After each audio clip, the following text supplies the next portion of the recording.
മലപ്പുറം ജില്ലയിലെ +1 സീറ്റുകളുടെ അപര്യാപ്തത ചൂണ്ടിക്കാണിക്കുന്നതിനെ മലപ്പുറം വികാരം ഇളക്കിവിടലായി കാണുന്ന മന്ത്രി ശിവൻകുട്ടിയുടെ പ്രസ്താവന വംശീയ ഉള്ളടക്കമുള്ളതും കേരളത്തിലെ ജനങ്ങളെ തെറ്റിദ്ധരിപ്പിക്കുന്നതുമാണെന്ന് വെൽഫെയർ പാർട്ടി മലപ്പുറം ജില്ലാ എക്സിക്യൂട്ടീവ് വിലയിരുത്തി. 10ാം ക്ലാസ് പരീക്ഷയിൽ ഉന്നത വിജയം നേടിയ വിദ്യാർത്ഥികൾക്ക് പോലും ജില്ലയിൽ തുടർ പഠനത്തിന് അവസരമില്ലാത്ത സാഹചര്യമാണ് നിലനിൽക്കുന്നത്.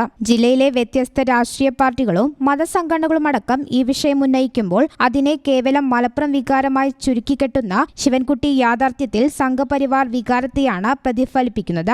മലപ്പുറത്തിന്റെ ന്യായമായ ആവശ്യങ്ങൾ എപ്പോൾ ഉന്നയിക്കപ്പെടുമ്പോഴും അതിനെ വംശീയ അജണ്ടകൾ കൊണ്ട് പ്രതിരോധിക്കുന്ന CPMന്റെ സ്ഥിര നിലപാടിന്റെ തുടർച്ച തന്നെയാണ് ഈ പ്രസ്താവനയെന്നും വെൽഫെയർ പാർട്ടി മലപ്പുറം ജില്ലാ എക്സിക്യൂട്ടീവ് വിലയിരുത്തി.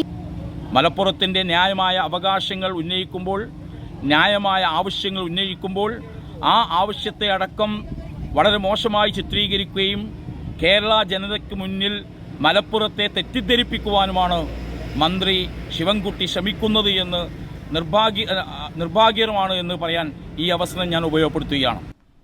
മലപ്പുറത്തിന്റെ ന്യായമായ ആവശ്യങ്ങൾ ഉയർത്തിക്കൊണ്ടുള്ള ജനകീയ പ്രക്ഷോഭങ്ങളുടെ മുനയൊടിക്കാമെന്ന് ശിവൻകുട്ടിയും CPMും വ്യാമോഹിക്കേണ്ട. അവകാശങ്ങൾ നേടും വരെ പാർട്ടി പ്രക്ഷോഭങ്ങളുമായി തെരുവിലുണ്ടാകുമെന്നും എക്സിക്യൂട്ടീവ് മുന്നറിയിപ്പ് നൽകി. News bureau, Malappuram. Ampere College of Science offers Hospital Administration course, MBA in Healthcare Management, training tie-up with multi-specialty hospitals and medical colleges. Visit www.amperecollege.in. Ampere College of Science, Kuttipuram.